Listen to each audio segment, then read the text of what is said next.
하나님께서는 여전히 지금도 일하시는 줄 믿습니다. 아멘. 네. 하나님께서는 창세기에만 계신 것이 아니고 창세기 1장 2장에만 계신 것이 아니고 여전히 지금도 역사하시는 거예요. 역사하시는. 창세기 1장 2장의 말씀 보면 하나님이 태초에 천지를 창조하시죠. 그죠? 첫째 날 뭘 만드셨습니까? 빛. 그죠? 빛. 둘째 날은요? 궁창. 그죠? 궁창과 바다. 셋째 날은요? 땅과 식물을 만드셨죠. 넷째 날은요? 해달별. 자꾸 눈을 안 마주치려고 그러시는데 다섯째 날은요? 물고기와 새를 만드셨죠. 여섯째 날은요? 짐승과 인간을 만드셨죠. 그죠? 인간을 만드셨습니다. 일곱째 날은 안식하셨습니다. 3장은 어떤 내용입니까? 3장. 아담과 하와의 범죄, 타락을 말하죠. 타락. 4장은 가인과 아벨, 그죠? 아벨의 제사, 첫 살인. 5장은요, 족보 이야기가 나옵니다. 아담, 그리고 셋, 에노스, 게난, 마할랄레, 야렛, 그리고 누굽니까? 에녹, 모두셀라, 라멕, 그리고 누구죠? 라멕의 아들 노아. 창세기 5장 족보가 그렇게 이루어집니다. 그리고 6장에 가니까 하나님께서 노아에게 은혜를 입었더라. 노아는 하나님으로부터 은혜를 입었더라. 6장. 7장은요? 6장 그래서 이제 노아 방주 이야기가 나오고 7장, 8장은 홍수 이야기가 나옵니다. 9장은요? 무지개 언약. 하나님께서 다시는 이 물로 심판하지 않겠다라고 말씀하시죠. 10장은요. 족보 이야기가 또 나옵니다. 여러분. 족보를 별로 안 좋아하시는 분이 계실 수 있는데 노아 이후에 노아가 세 아들을 낳죠. 거기서 셈을 통해서 하나님의 족보가 쫙 이어집니다. 셈이 5 아들을 낳는데 그 중에 아르박삿, 에벨, 벨렉, 루, 스루, 그리고 데라, 나홀, 데라 다음에 아브람. 그렇죠. 아브람이 나오죠. 그러면서 11장 바벨탑을 통해서 민족이 흩어지게 되고 12장 어느 날 우연찮게가 아니라 하나님께서 예배하시고 태초전부터 점지하시고 준비하시고 부르시고 의롭다 하신 그 사람 아브라함을 부르시죠. 본토 친척 아비 집을 떠나라. 이때에 누구도 따라갑니까? 롯도 따라가죠. 롯도.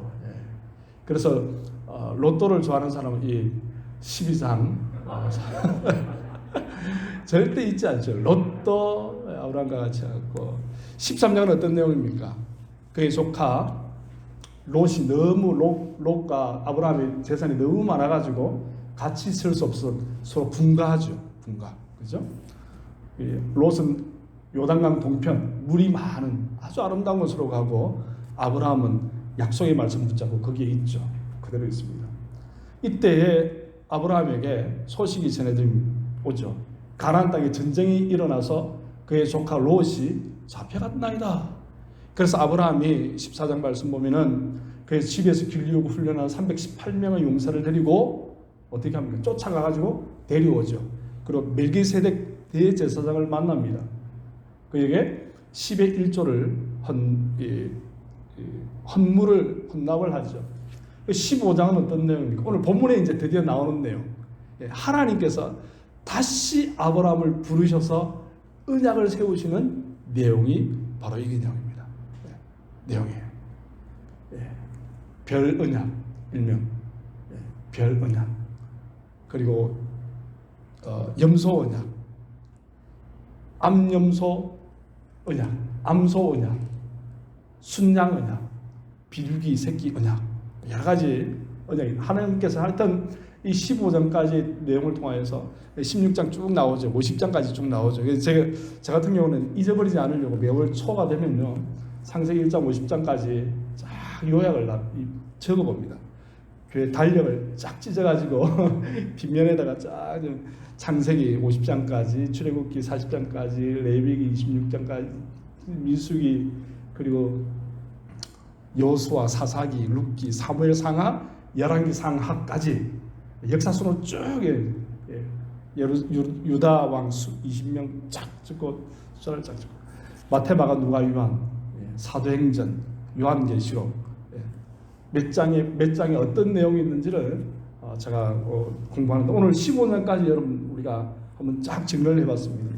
여러분 15장까지 내용을 통해서 일맥상통하는 내용이 무엇입니까? 하나님께서 일하신다는 거예요. 하나님께서는 결코 쉬지 않으신다는 거예요. 시편 말씀 보니까 하나님은 쉬지도 아니하시고 주무시지도 아니하시는 자라. 하나님께서 내 우편에서 내 그늘이 되시나니 낮에 그늘을 상치 아니하고 밤에 달도 해를 해치 아니하시는 도다. 여호와 하나님의 속성을 보여주고 있는 것이죠. 그래서 오늘 본문의 말씀을 통하여서요, 하나님께서는 쉬지 아니하시는 하나님. 그러면 하나님께서 어떠한 쉬지 아니하시고 어떤 일을 하시는지 오늘 본문의 말씀을 통해서 우리에게 보여주고 있는 내용이 있습니다. 어떤 일을 하신다라고 말씀하고 있습니까? 오늘 본문의 말씀을 보니까요, 고난을 통해서 일하신다라고 말씀하시는 거예요.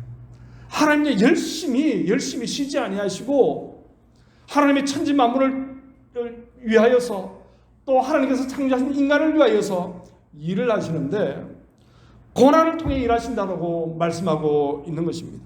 12절부터 13절까지 말씀 보니까 그렇게 기록하고 있죠. 오늘 12절 말씀 보니까 이렇게 나타나고 있습니다. 해질 때에 아브라함에게 깊은 잠이 임하고 큰 흑암과 두려움이 그에게 임하였더니, 이 말은 무슨 말입니까? 아브라함도 통제할 수 없는 두려움이 있었다는 거예요. 그죠? 깊은 잠이 임하고 큰 흑암과 두려움이 그에게 임하였다는 것입니다. 사랑하는 성도 여러분, 고난을 우리가 통제할 수 있으면 그것이 고난입니까? 그것은 고난이 아니죠. 고난이 될 수 없습니다.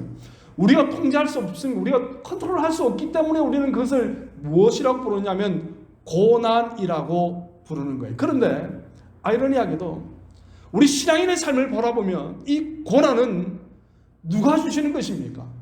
여호와 하나님께서 주시는 거예요. 물론 우리가 우리의 죄로 인하여서 고난 받는 경우도 있습니다. 또는 하나님의 시험에 의해서, 테스트에 의해서 우리가 고난에 임하는 경우도 있습니다. 그렇지만 그럼에도 불구하고 고난의 한 무더기는, 한 단어는 하나님이 허락하시지 않으면 그 고난에 임할 수 없다는 것입니다. 아멘. 그래서 여러분 가운데 고난이 있습니까?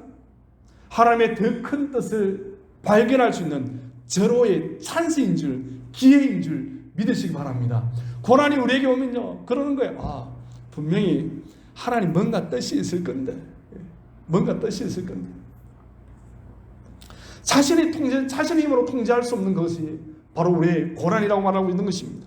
또한 13절 말씀 보니까 하나님께서 아브라함에게 뭐라고 말씀하십니까? 네가 여호와께서 아브라함에게 이르실 때 너는 반드시 알라. 내 자손이 이 이방에서 객이 되어, 좀 있으면 나오죠. 그죠? 44장, 45장 보면은 야곱이 76명의 대가족을 이끌고 이민 갑니다. 어디로? 당대에 가장 잘 사는 나라, 가장 힘 있는 나라 애굽으로 이민을 가요. 그죠? 이방에서 객이 되어 그들을 섬기겠고, 300년 이후부터 이 요셉을 알지 못하는 또 다른 민족이 애굽의 정권을 잡게 되어지고 히브리 민족, 셈족을 박해하는 왕이 득세하면서 이스라엘 민족을 박해하기 시작한다는 것입니다. 또 뭐라고 말합니까? 그를 섬기겠고 그들은 400년 동안 내 자손을 괴롭히리니, 출애굽기 말씀 보면 정확하게 430년. 그때는요, 아브라함 때는 1대가 100년을 기준으로 삼습니다. 그러니까 400년 동안 400년 동안 애굽의 종살이를 하겠다라고 하나님께서 아브라함에게 말씀하고 있는 것입니다. 사랑하는 성도 여러분, 그것이 무엇입니까? 고난이에요. 고난은요, 인생을 피곤하게 만듭니다.